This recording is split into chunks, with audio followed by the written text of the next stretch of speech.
Hello everyone, my name is Ananya Rajput, a legal intern at Lexis & Company. So today I'm going to talk about the right to be forgotten.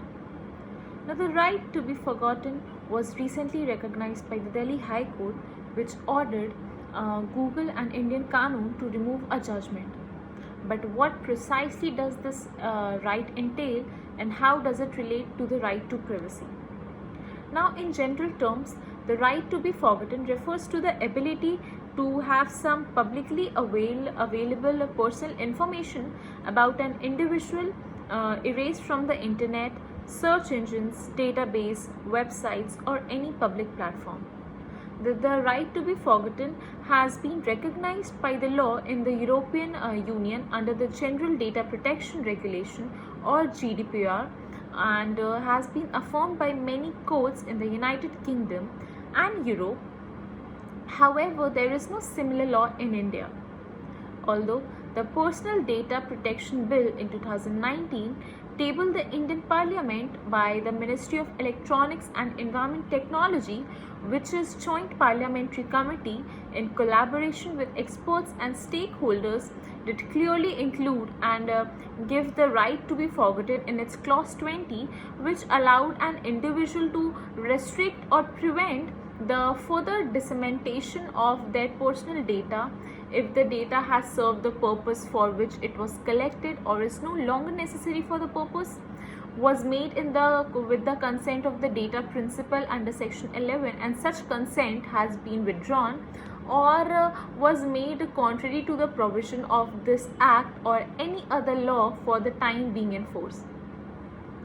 Now, however, the bill has not yet become law, but it is not as if the right is not recognized in India, since there is where the Supreme Court comes in. The Supreme Court recognized the right to privacy in Justice K.S. Puttaswamy versus Union of India in August 2017, where it ruled that the right to privacy is an intrinsic part of the right to life and personal liberty under Article 21 of the Constitution, and this is what the right to freedom, right to be forgotten, has been linked to since then and its judgment. Now, the Honorable Supreme Court specifically observed that the right of an individual to exercise control over his personal data and to be able to control his or her own life also encompasses his right to control his existence on the internet. This occurred in August 2017, but a few months beforehand, two additional high courts had the opportunity to consider this right, and each adopted two distinct paths. The Gujarat High Court in Dharmaraj Bhanushankar Dave versus State of Gujarat decided on a petition brought by one Dharmaraj Bhanushankar Dave, who was previously acquitted in a kidnapping and a murder case by the same court, and requested that the judgment not be publicly available.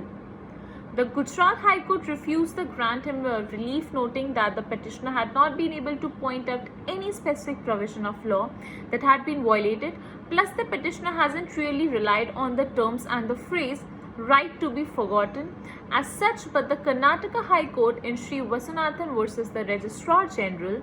took a quite different approach and recognized the right to be forgotten specifically, and ruled that in sensitive cases involving women in general and highly sensitive cases involving rape or affecting the modesty and reputation of the person concerned, it said this was being done in line with the trend in the Western countries. However, after the right to privacy judgment in August 2017, the High Courts have adopted a broader perspective of the matter, explicitly recognizing the right to be forgotten and the right to be left alone. For example, in Zulfikar Ahmed Khan versus Quillenton Businessman Media, Zulfikar Ahmed Khan petitioned the Delhi High Court requesting the suppression of two stories written against him on the news website, The Quint, based on the anonymous harassment charges. While the news portal removed the pieces while the case was pending in the High Court additionally prohibited the substance of those two pieces from being republished during the suit's duration, and in doing so, Then the Delhi High Court's latest judicial order, Joravar Singh Mundi versus Union of India, that acknowledged the right to be forgotten. The court was considering a plea made by one Joravar Singh Mundi, an American citizen by birth but of Indian descent, who was charged in a narcotics case in 2009 while visiting India but was cleared by both the trial and the Delhi High Court. Mundi later refused to return to United States and studied law, and thereby informed the Delhi High Court that every time a potential employer ran a background check from him using Google, it led them to his judgment, which he blames for his lack of employment thus far. As a result, he requested that 3 websites, Google, Indian Qanun, and Lex, remove the judgment. VLEX pulled it down while the case is in court, while Delhi High Court noted that irreparable harm that it may have done to Mundi's social life and career perspective, even though he was ultimately acquitted, and gave him interim protection. The judgment was ordered to be removed from Google's search result, and India Qanun was ordered to block the judgment from being accessed through using search engines such as Google and Yahoo. Here the main question arises, is right to be forgotten an absolute right? In the sense that not every request for removal will be granted, the right to be forgotten is not an absolute right. The Supreme Court did provide some clarity on this by saying that the acceptance of this right does not mean that all aspects of earlier existence are to be obliterated, as some may have a social ramification. It basically said that it could not be deleted when the data is required for exercising the right to freedom of speech and expression and information, if it is necessary for compliance with legal obligation, if it is necessary for performance of a task carried out in public interest or public health, if it is necessary for achieving purposes in public interest. Now, as can be seen, India's jurisprudence on the right to be forgotten is still in its infancy. So, we will have to wait and watch how it evolves over time. Thank you.